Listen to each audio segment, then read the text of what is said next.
We're here today with Garry Tan, the president of Y Combinator, sitting down at the YC Founder Mode Retreat. Welcome, Garry. Hi, Garry.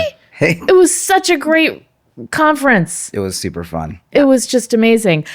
Right now, I want to talk about founder mode because I was talking to founders this morning at breakfast, and they really felt like Brian's talk last night resonated with them. And it's just so crazy that he sort of unlocked this concept that a lot of people have been silently grappling with. Like, am I a bad leader because, people are pushing back on me and not wanting me to talk to their teams? It's just such an interesting concept, and I think we got to do more to talk about it openly. Yeah. Especially right now. I mean, a year later, the AI boom has continued to be crazier and crazier. Yeah. And embedded in that is this idea that maybe you don't need, 8 layers or 10 layers of people.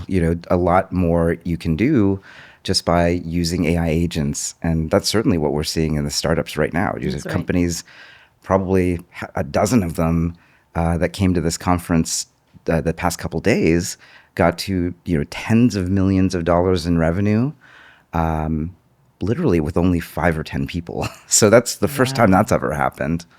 Yeah, definitely. I feel like we're trending towards founder mode being almost easier to accomplish because you really are going to learn that you can do a lot more with less. Yeah.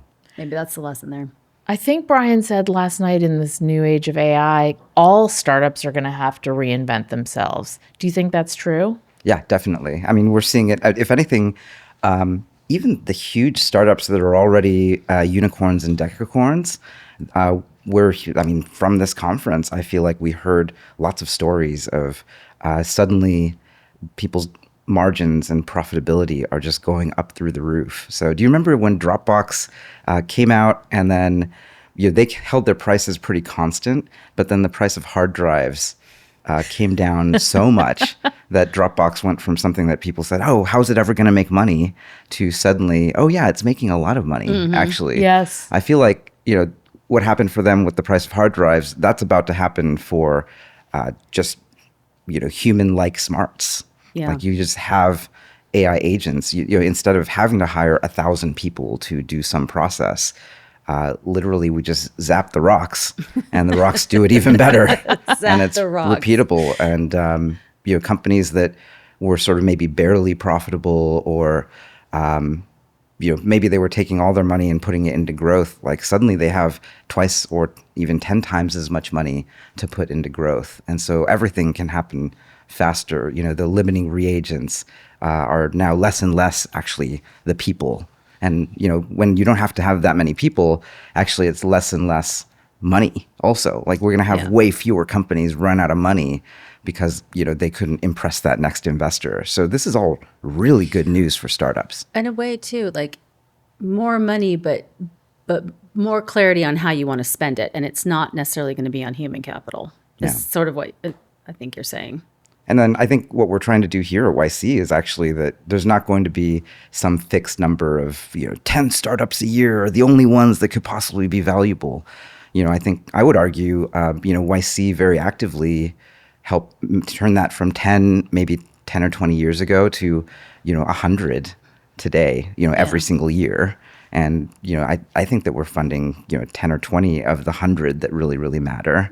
But then in another 10 or 20 years, don't you think that'll be 1,000 companies that really matter? And Definitely. maybe we'll be Why funding. wouldn't it be?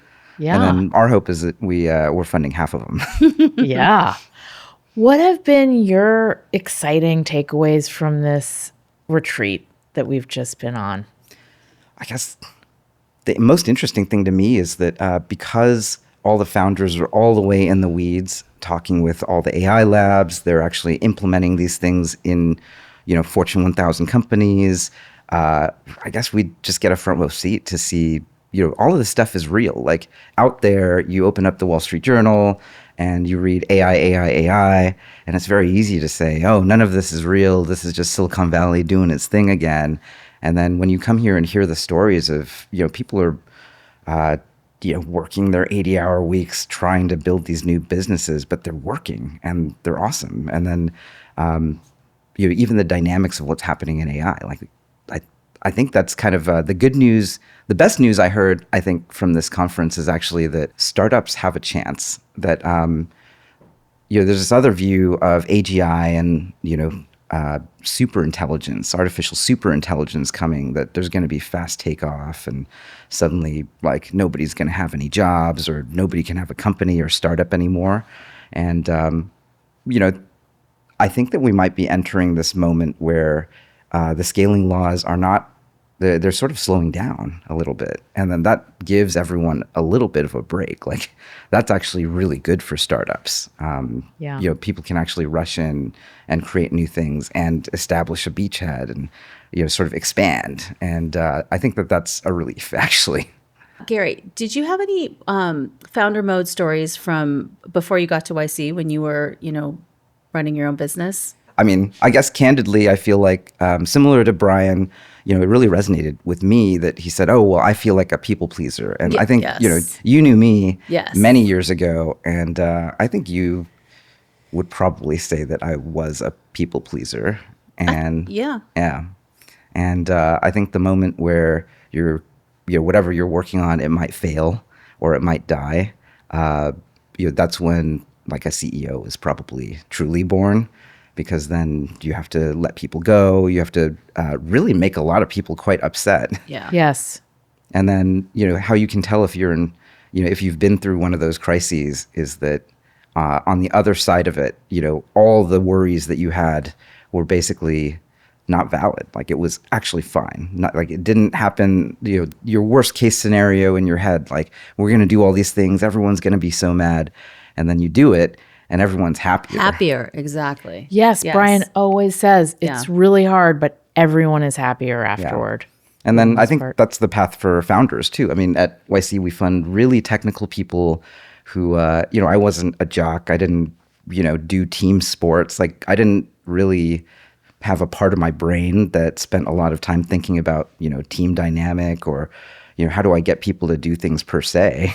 Yeah. And then, at some point, you make a bunch of stuff, people seem to want it, and then you're going in this direction, and you kind of have to learn. You can't do it yourself. Like, that was probably my path, actually. I came up and as a designer and an engineer, and I just wanted to make everything. I didn't want to delegate. I didn't want to hire people. If I hired people, I would give them sort of like third-rate jobs, like, oh, here's this thing that you can't possibly screw up. Like I'll do it. It's fine. I'll just, stay up late, or I'll sacrifice my body and my sleep. And, and then you get older and you can't do that actually. No. And then actually it's wrong. Like I feel like my YC startup, the story was I needed to turn into that CEO. I needed to delegate and spend all my time hiring because, and it was great that I could do all the functions, but the org and that startup needed me to stop doing all the functions and hire and manage and actually lead. Yeah. Yes. And that's why my first startup, Posterous, I didn't step up, and that's why it sold for 20 million, which was amazing and changed my life. Yep. Yeah. But it wasn't what we thought it could be. Yeah. Did you stay in the details when you were at Posterous, even though you were trying to become that kind of CEO?